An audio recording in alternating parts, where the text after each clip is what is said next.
Over 80 years ago, a new religion was founded with the name Cao Đài in the country of Ao Lac or Vietnam, and has quickly grown to become the third largest religion in this country.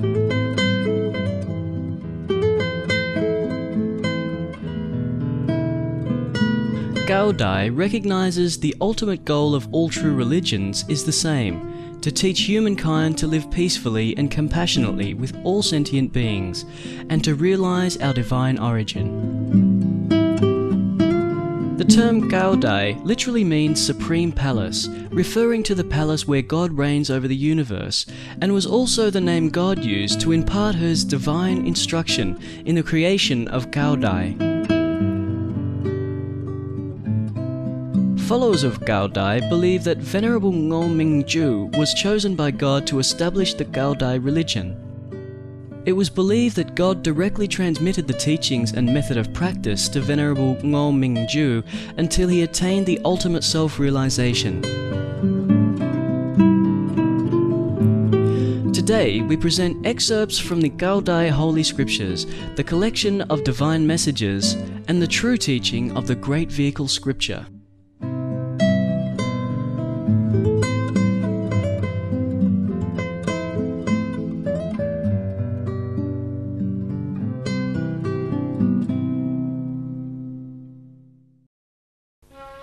Collection of Divine Messages in 1969, The Method of Self-Cultivation and Spiritual Practice. Those who set their mind to spiritual practice and put all efforts into attaining liberation will sooner or later achieve their goal. It's just that people often do it for appearance's sake. In tandem with spiritual practice, they also covet social status, fame and wealth. Those are the bad karmas or retributions which drag them into the cycle of reincarnation. Good and bad fortunes, joy and sorrow in this present life are not due only to the karmic consequences of this life, but also due to the debts from the previous life.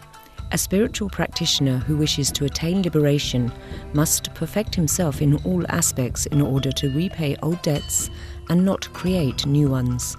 He must also build a lot of merits for the future life. Spiritual practitioners often encounter obstacles on their spiritual path, such as physical difficulties, disasters, ailing family members, poverty. While ill, some would not be able to keep the vegetarian diet because doctors would tell them to follow a regimen that isn't vegetarian, etc. Those are the obstacles on the spiritual path. However, not all spiritual practitioners encounter such unfortunate situations. Based on their perception, people thus labelled it good or bad luck in this world. More accurately, everything that happens to us is unresolved bad karma or retribution created from our last lives. Thus, from the beginning, a spiritual practitioner should remember the following 4 points to create favourable conditions for his spiritual endeavour. Sacrifice. The spirit of sacrifice is to offer everything that belongs to us for others' benefit. We sacrifice from the little things to the big things. For example, we sacrifice our taste indulgence in alcohol and meat to avoid harming the animals that are in need of life. We give up the bitter speech that brings pain and disgrace to people during conflicts of opinions and anger. We don't pursue legal proceedings against others, causing bankruptcy for our own interest. We sacrifice all selfish pleasures and wasteful luxuries to help the homeless and the destitute. To possess the sacrifice virtue means we have created good karma or retribution, which helps erase the bad karma or retribution from previous lives. Each time we sacrifice, there is bound to be a struggle between selfishness and selflessness, but we must strive to overcome it, and we will be blessed with an inner peace and enlightenment. Serve others. Serving others doesn't mean in just the physical aspect, but more in the spiritual aspect within the confines of self-knowledge and forgiveness. That means we try to find all possible ways. We make use of all opportunities to explain through spiritual teachings and moral values to awaken people toward the path of truth. The service of others does not discriminate against skin color or race. All beings come from the same source, all created by God. Serving others will also increase spiritual merit. Charity. The concept of charity here is to bring our actions, speech and moral principles into practice in daily life. Treat others in ways that truly reflect kindness, filial piety, loyalty, integrity and righteousness. Do charity in every aspect of daily life. Serving others is serving ourselves. Helping others is helping ourselves.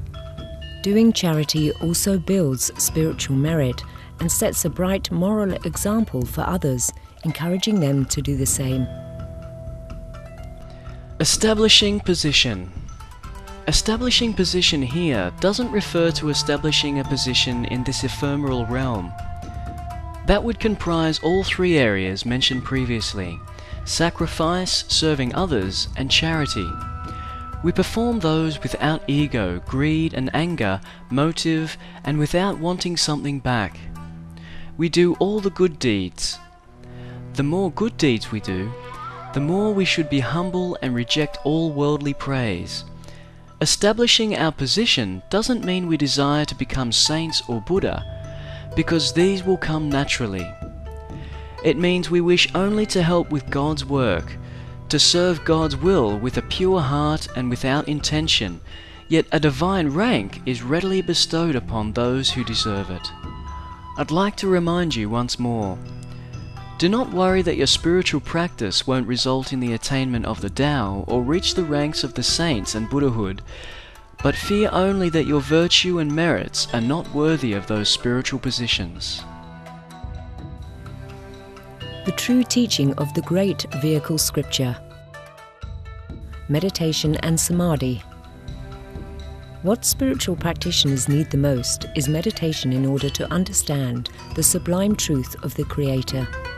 Besides being born a human, one needs to know the origin of humankind, such as where did humankind come from? Why do humans exist?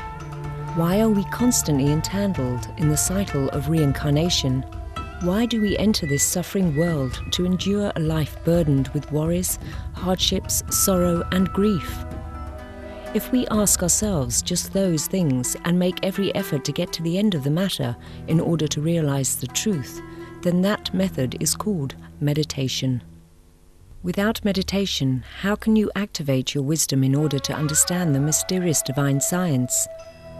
To meditate, you must first focus on a lofty concept, then contemplate deeply on that elevated thought, and wisdom will automatically come. At that time, the truth will reveal itself clearly. Heaven has already bestowed upon humankind a special divine essence from the moment they are reincarnated in this world. Humans need to borrow the physical body to experience all the earthly aspects in order to gradually become more enlightened and progress continuously on the spiritual path. It's true that the world is full of suffering, but this world is a school for all creations. It is due to this school that all beings become wiser and nobler. As human beings, we need to learn in order to develop our intelligence, to discern the good from the bad, to understand right from wrong so that we can avoid creating sins. All the things happening before our eyes are good and useful lessons for us, be it good or bad, joyful or sorrowful. Whatever is noble, good and pure, we should use it as an example to retrain ourselves. Whatever is bad, ignoble and cruel, then we should view it as a mirror to reflect on and change our character. There is nothing in this world that is useless. Whether it's beneficial or not depends on our knowledge of how to make use of it. Though a spiritual practitioner does not study history or books of literature, he still can thoroughly understand the truth about life. It is due to deep meditation that his wisdom develops and helps his soul to see and grasp things quicker. Therefore, even without studying from books, one still realizes things automatically. Therefore, What spiritual practitioners need the most is meditation in order to understand the natural unfolding of creation, to thoroughly grasp the nature of nothingness. And then they will realize that life is just an illusionary dream. All things that exist on earth must soon disintegrate and change, just like the dissolving mist and drifting clouds. Therefore, life is never permanent. Realizing that, human beings will make up their mind, determined to detach themselves from this false realm to search for the truth, so that they can escape from the suffering world. But for meditation to be fruitful, we must try to enter samadhi. Samadhi is to help the mind become peaceful, to see and correct ourselves, to rid our body of deep-rooted sickness, and to eradicate the 7 emotions and 6 desires that disturb us day and night. Then we keep our mind focused, don't let it think about nonsensical and bad things. We must strive to continue to practice until our thoughts are pure and lofty, and we must nurture that ideal forever. Don't let external matters creep in and create chaos in our heart. Once we reach that point, we will turn our attention within so that we see, but it's as if we don't see. We hear, but it's as if we don't hear. We know, but it's as if we don't know. We do not concern ourselves with any worldly matter. If you reach that state of samadhi, your meditation will bring extraordinarily wonderful results, because each time you sit to contemplate on a matter, all organs in your body will gradually become restful, and so you can listen to the true teaching.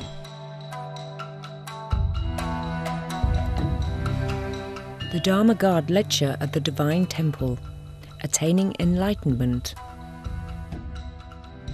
Since the beginning of time, God had already established a true law, the eternal and divine way, so that human beings may follow to advance into the ranks of deity, saint, celestial being and Buddha. If we progress, we will achieve the ultimate enlightenment, and if we regress, we will fall into the rank of the devils. All religions have established many precepts, but the wise are few while the ignorant are many, so these precepts can't be carried out fully. However, God's true law isn't much, mainly just love, so that everyone can practice regardless of their social status.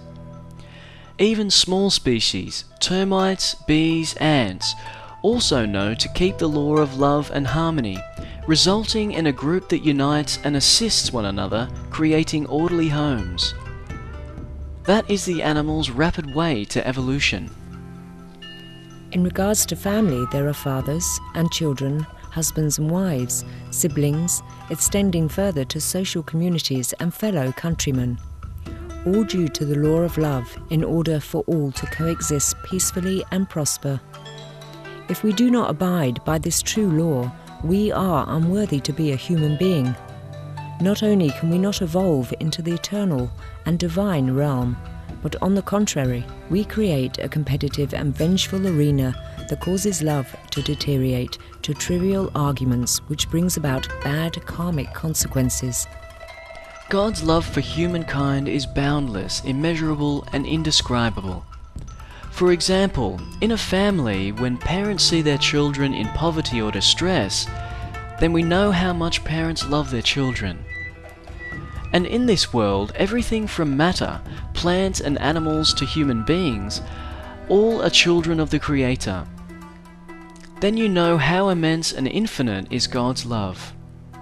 The amount of pain and suffering that sentient beings endure here is equal to the agony that God would suffer. God established the true law of love, and God has compelled me to put it into practice first. Thus I said, I suffer your pain even before you lament. I shed tears for you even before you cry. The day that all of humankind learns to love in the right way, that is the day they will escape from suffering. In summary, human beings and all creations evolve through the law of love into the ranks of deity, saint, celestial being, Buddha, to become one with God. That is called attaining enlightenment. Thus I said, Love is the key to open the door to the white jade scripture, which means attaining enlightenment.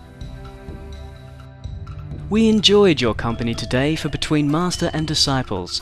Please stay tuned to Supreme Master Television for Planet Earth, Our Loving Home, coming up next after noteworthy news.